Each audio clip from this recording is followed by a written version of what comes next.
Saudações camuflados, tudo bom com vocês? Comigo está ótimo e pessoal, sejam bem-vindos a mais um vídeo aqui no canal. Dessa vez eu venho comentar com vocês o episódio de Evoluções, um episódio muito legal chamado O Show. Esse episódio conta um pouquinho da lenda das torres de Ecruteak, mais especificamente a Torre Queimada, que na verdade é a torre no qual Lugia ficava. Esse episódio é uma contraparte do episódio O Renascer em Pokémon Gerações.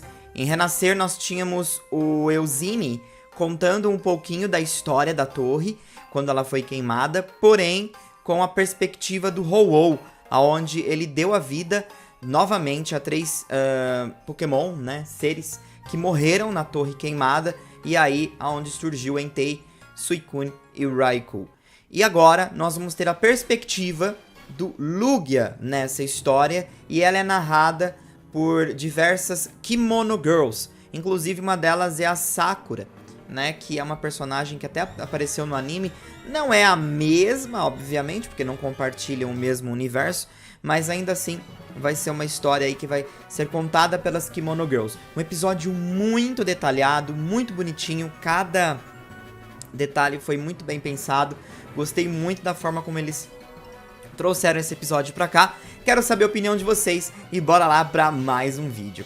Bom, pessoal, o episódio começa, a gente consegue já ter um lance de ambientação ali por parte da região de Johto, né? Porque Johto, ela é muito característica com o Japão. Então, assim, tem muito do Japão em Johto. Apesar das outras regiões como Kanto, Hoenn e Sinnoh também serem baseadas no Japão, a gente vê essa carga mais oriental de lá muito presente nessa região. E Ecruteak é uma das que mais temos isso. E aí nós conseguimos ver até o Ethan passando ali, né, entre as pessoas felizes, aparentemente se preparando para algum tipo de cerimônia, alguma festa, e tá todo mundo muito animado. E nós temos também umas garotas se produzindo, vestindo kimonos. Elas são as Kimono Girls. E elas vão fazer uma apresentação hoje, onde diversas pessoas vão se reunir.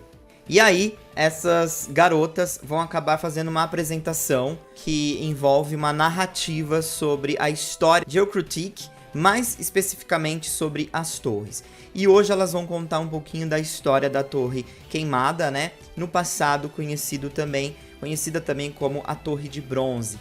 Então, em resumo, a gente consegue ver uma grande apresentação que é formada por efeitos especiais em conjunto com os humanos e os Pokémon. Então é bem legal, porque Pokémons insetos acabam soltando uns pólenes assim pra ficar tudo brilhante. Os Pokémons elétricos vão usando seus raios e enfim. E cada Kimono Girl nós sabemos que possui uma evolução do Eevee até a Era Johto.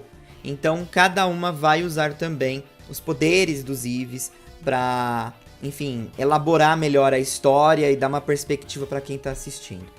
É bem legal que na plateia a gente consegue ver um dos Sab e o Morty e o seu Gengar, né, o líder do ginásio da cidade.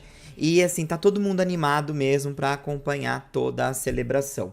Bom, e pra quem não sabe, as torres elas foram construídas mais ou menos 700 anos, né, antes dos acontecimentos dos jogos. E são duas torres gêmeas, uma se chama a Torre do Sino e a outra se chama a Torre de Bronze. Na Torre do Sino é onde o Ho-Oh descansa, enquanto na Torre de Bronze era onde o Lugia descansava. As torres basicamente têm um simbolismo muito forte por lá, porque elas promovem a amizade entre as pessoas e os Pokémon. E muitas pessoas já viajaram para conhecer as torres e inclusive, né, chegar até o topo das torres para se comunicar com os Pokémon lendários que residiam por lá. Então assim, é um lance muito legal que tem esse lance de amizade, né, entre os humanos e os Pokémon. E de repente, 150 anos antes dos eventos dos jogos, numa noite de luar, uma grande tempestade de raio atinge a cidade, aonde um raio atinge com tudo a Torre de Bronze, aonde o Lugia ficava. E lá, no desespero, o Lugia acabou tentando apagar as chamas da torre com suas asas, batendo e gerando fortes ondas de vento. Mas isso não adiantou, porque o vento continuou se expandindo. Consequentemente, ele acabou pedindo por chuva e foi atendido. Então a chuva lutou ali contra as chamas da torre e acabou apagando as chamas. E, consequentemente, no outro dia, quando o sol nasceu, Lugia decide ir embora e acaba ficando reservado nas profundezas do mar. Vale lembrar que o Lugia é o protetor do oceano, enquanto o Ho-Oh é o protetor do céu. Então, o Lugia decidiu, chateado, ficar lá até que ele encontrasse alguém de coração puro que o despertasse daquele local. E a história termina assim. E como eu falei pra vocês, as Kimono Girls usando os Eevees, né, as Eeveelutions, e todo mundo ali, enfim, né, colocando tudo pra funcionar. Deu uma grande apresentação. Eu aconselho você assistir esse episódio. Esse episódio é bem curto, mas ele é muito bonito por conta dessa representação de amizade entre os humanos e os Pokémon. E no vídeo de hoje, né, na apresentação de hoje, nós tivemos um foco maior para o Lugia. Novamente, vale lembrar que em Gerações tivemos um episódio focado para o Ho-Oh, que na época, inclusive, eu disse que achei muito justo, até porque as mídias giravam muito em torno do Lugia, e agora em Evoluções eles trazem essa perspectiva também. Então, isso me faz até pensar um pouquinho sobre o anime Pokémon, mas eu vou deixar isso para uma outra hora.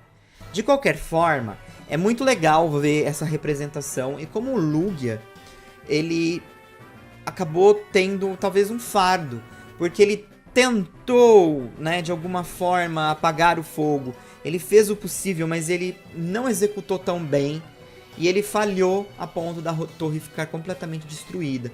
E aí, as Kimono Girls, inclusive, acabam citando, né, que o fato da torre ter ficado queimada é um símbolo também, né, seja da luta do Lugia em apagar, ou também da amizade entre os humanos e os Pokémon, porque o Lugia queria que aquilo acabasse, né?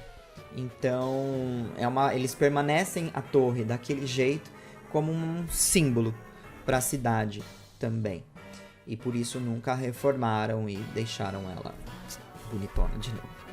De qualquer forma, é uma carga muito forte, como eu falei para vocês, em lance de tradições, porque o Japão, ele é um país muito tradicional, né, em vários aspectos, e principalmente em sua história.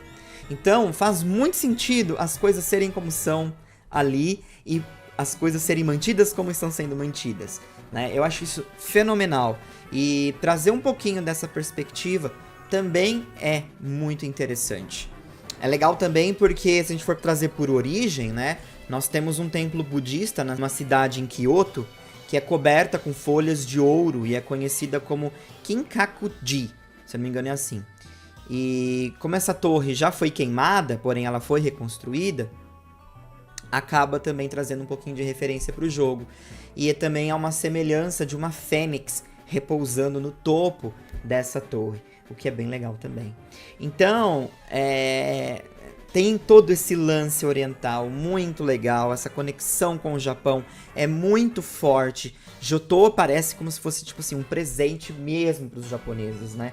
Porque apesar de Kanto ter toda a referência ainda com, né, as raízes de Pokémon, etc., Johto traz mesmo toda essa cultura, né, do Japão para os jogos. Isso é muito legal e, obviamente, a franquia acaba se enriquecendo muito com essa região. Eu, particularmente, gosto bastante. Então, eu gostei demais desse episódio. Ele é muito bem feito. Assim, eu não vou dizer que ele foi um dos melhores. Talvez em efeitos ele foi. A história também é muito bonita. Mas ela é já bem batida, né? Então a gente já sabe bastante sobre ela. Diferente até porque a gente teve muito material sobre esse assunto das torres. Então por isso que eu não vou dizer assim, nossa, foi o melhor episódio. Só que, lógico, eu ainda acho que os outros episódios, por ter uma carga de situações que a gente talvez não tinha tanto contato, essa em Johto acabou sendo uma história que eu ainda acredito que, né, já foi bem batida e etc. Ainda assim, um episódio muito belo, muito bonito, vale a pena conferir. Dou 5 estrelas e assim, a edição do episódio mesmo, os efeitos, o lance de trazer as Kimono Girls pra apresentar, só deixa ainda mais rico, né? Até porque a gente tem um pouquinho mais desse backstage das Kimono Girls se preparando e etc. Se você não conferiu o episódio do anime, a gente tinha, né, a Sakura, que ela era uma das escolhidas pra ser uma das Kimono Girls. E, bom, é toda uma preparação também, etc. Então, é uma coisa legal pra você se aprofundar também sobre as Kimono Girls. Mas não fala muito sobre elas, né? A gente só tem essa dinâmica delas na apresentação e o antes da apresentação, que foi bem legal. Enfim, também é mostrado, né, os Pikachu com os bonezinhos de cada protagonista dos jogos, o que foi bem legal. E é isso. No mais, pessoal, é uma história muito bela, uma história muito bonita. Mas eu acho que ela já é um pouquinho mais batida. Uma pena. Por isso que eu gostaria muito de um pouco mais de atenção pra Jotô. Eu acho que tem muita coisa legal que poderia ser discutido por lá, sabe? E, bom, quem sabe no futuro da franquia eles não acabem tentando repaginar um pouquinho a região e trazer mais coisas que podem surgir de lá, né? Forte abraço, a gente se vê logo logo. Fui.